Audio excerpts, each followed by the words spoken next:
Assalamualaikum warahmatullahi wabarakatuh. Perkenalkan, nama saya Ismail Marzuki, NIM 352010-445, kelas 1E 20C5 dari Universitas Pelita Bangsa, Fakultas Teknik Industri, dengan dosen pengampun Bapak Agus Suwarno, Eskom MT.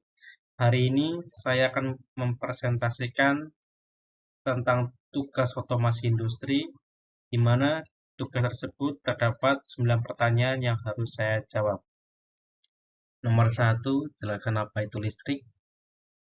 Listrik adalah kondisi dari partikel subatomik tertentu seperti elektron dan proton menyebabkan penarikan dan penolakan gaya di antara keduanya. Listrik secara teoretikal teknik adalah salah satu bentuk energi yang tersimpan dalam bentuk magnet, muatan elektron, kimia, dan lain-lain. Bagaimana listrik itu bisa dibuat? Tenaga listrik dihasilkan dari generator mekanikal listrik yang digerakkan oleh turbin melalui air, uap, angin, dan nuklir. Ini adalah salah satu gambar dari PLTA, tenaga air, dan ini adalah PLTU dan PLTN. PLTU dan PLTN ini di mana hampir sama, hanya saja untuk bahan bakarnya itu berbeda. Untuk PLTU, bahan bakarnya adalah batu bara, minyak bumi, gas alam, dan lain-lain. Untuk PLTN sendiri, bahan bakarnya adalah uranium. Nah, ada lagi satu, yaitu PLTA, tenaga angin. Nomor 2, apa yang dimaksud dengan arus DC? Direct current atau DC dapat disebut juga arus listrik searah dengan aliran listrik dari kutub negatif ke kutub positif. Ini adalah salah satu contoh gambar dari arus DC. Ada baterai dengan tegangan 9 volt, power supply. Power supply sendiri ini tegangan ada di angka 5 volt sampai 12 volt. Dan ada aki. Aki sendiri juga ada untuk sepeda motor, itu adalah 12 volt, dan untuk mobil sekitar 14 volt. Apa yang dimaksud dengan arus AC? Alternating current atau AC dapat disebut juga arus bolak-balik. Arus ini biasanya dihasilkan oleh generator yang dapat menghasilkan listrik, namun besar dan arahnya selalu berubah setiap waktu. Ini adalah salah satu gambar sumber arus AC. Sumber arus AC ini biasanya dari PLN. Jadi arus AC ini sangat besar. Untuk voltasenya itu bisa sampai ribuan volt. Selanjutnya ini adalah gambar grafik dari arus AC dan arus DC. Arus AC, arus bolak-balik digambarkan dengan naik turun gelombang, dan arus searah DC itu hanya garis lurus.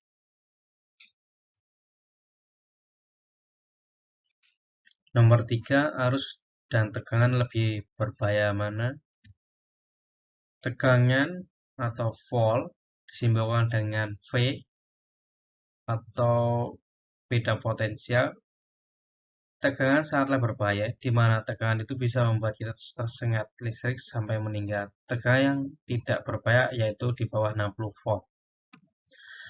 Arus adalah ampere dengan simbol I. Ampere digunakan untuk mengalirkan suatu muatan listrik dari satu titik ke titik lain. Jadi ampere itu tidak berbahaya. Yang berbahaya adalah voltase. Di mana-mana kalau ada PLN, pasti ada peringatan bahaya awas tegangan tinggi, bukan arus tinggi. 4. Pada penggunaan di mana tegangan tinggi harus rendah, tegangan yang dikeluarkan dari PLN mencapai lebih dari 500 kV. Oleh PLN, tegangan tinggi itu ditransmisi menggunakan trafo distribusi ke arus dan tegangan rendah dan menyelesaikan pemakaian seperti perusahaan, pabrik, dan rumah-rumah. Ini adalah salah satu gambar stasiun pembangkit yang awalnya dari 500 kV dan ditransmisikan dengan trafo berkali-kali sampai ke rumah kita itu 220 volt. Ini adalah gambar dari trafo distribusi. Pada penggunaan di mana arus tinggi tegangan rendah, kelistrikan pada motor dan mobil menggunakan baterai atau aki dengan kapasitas 12-14 volt. Untuk membantu kelistrikan berjalan dengan normal dibutuhkan yang namanya spool. Spool ini berfungsi mengatur tegangan rendah ke arus tinggi untuk menyalakan suatu kendaraan seperti lampu, starter. Ini adalah gambar dari spool. Nomor 5, apa peranan otomasi industri bagi perusahaan? Peran penting otomasi terhadap dunia industri merupakan penggunaan sistem kontrol untuk menggantikan peran manusia dalam pengoperasian peralatan. Suatu industri menerapkan suatu otomasi mempunyai banyak manfaat, di antaranya nomor 1, meningkatkan produktivitas, 2, meningkatkan kualitas hasil produksi, 3, meningkatkan fleksibilitas, nomor 4, meningkatkan keamanan. Ini adalah salah satu gambar di mana perusahaan itu sudah melakukan otomasi. Jadi semuanya serba otomatis. Nomor 6, jelaskan arus negatif dan arus positif. Arus positif adalah atom yang kekurangan elektron, proton lebih baik daripada elektron. Arus negatif adalah atom yang kelebihan elektron. Bagaimana arus negatif dan arus positif bisa terbentuk? Di sini ada salah satu contoh, yaitu kain, di mana jumlah proton dan elektron itu sama. Jadi, kain ini menjadi netral. Lalu, kain ini digosok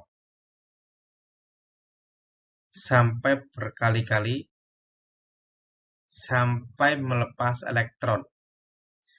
Jadi, jumlah proton lebih banyak daripada elektron. Ini dinyatakan arus positif. Sedangkan jika kain tersebut jumlah elektron lebih banyak, kain tersebut dinyatakan arus negatif karena jumlah elektron itu lebih banyak daripada proton. 7. Jelaskan mengenai listrik satu pas. Listrik satu pas adalah jaringan listrik yang hanya menggunakan dua kawat penghantar yang kawat nomor 1 adalah kawat pas atau bisa disebut dengan L. Dan kawat yang nomor 2 adalah kawat netral, bisa disebut dengan N. Satu pas hanya memiliki satu kumparan atau beberapa kumparan yang terhubung secara seri. Manfaat dan penerapannya. Manfaat sistem satu pas yaitu nomor 1, lebih simpel karena terdiri dari dua kabel penghantar saja dalam jaringan. Nomor 2, ekonomis. Penerapannya yaitu di alat-alat rumah tangga dan listrik di rumah yang tegangannya yang umum digunakan oleh masyarakat atau orang-orang, yaitu di tegangan 220 volt sampai 240 volt. Bagaimana cara membuat listrik satu pas? Di sini terdapat satu gambar rangkaian listrik satu pas, di mana kawat pas dan netral dari PLN langsung masuk ke kWh atau meteran listrik. Untuk kawat fase yang berwarna merah itu langsung menuju MCB dan diteruskan ke stop kontak. Sementara kabel netral atau N, kawat itu langsung menuju stop kontak. Jelaskan mengenai listrik 3 pas. Listrik 3 pas adalah jaringan listrik yang menggunakan 3 kawat pas, R, S, T, dan 1 kawat netral, atau sering disebut dengan kawat ground.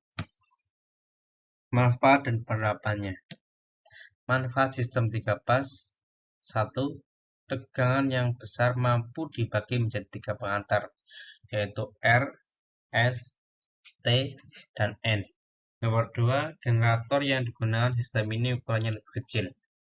Nomor 3, simpel. Penerapannya, listrik 3 pas bertegangan 380 volt biasanya digunakan di pabrik dan industri besar. Bagaimana cara membuat listrik 3 pas? Di sini ada gambar, ada motor listrik dan sumber PLN. Pas T yang berwarna hitam dialirkan ke motor listrik di T, dan S, kawat S menuju di motor listrik S, dan R di motor listrik R. Jika sumber PLN ini dinyalakan, motor listrik ini akan berjalan searah jarum jam.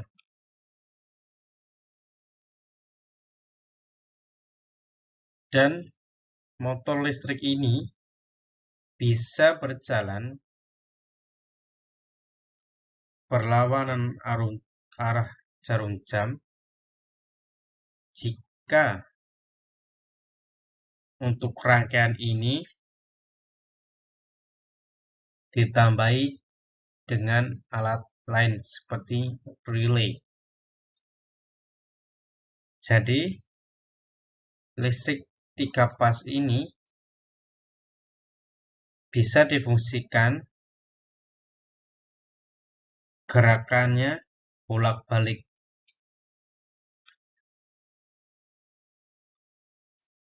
Nomor 8, arus pada PLN menggunakan arus apa? PLN menggunakan arus AC. Kenapa PLN menaikkan tegangannya? 1. Untuk mengurangi rugi daya. Rugi daya adalah daya listrik yang terbuang percuma atau tidak terpakai, disebabkan oleh tahanan jenis dari kabel penghantar.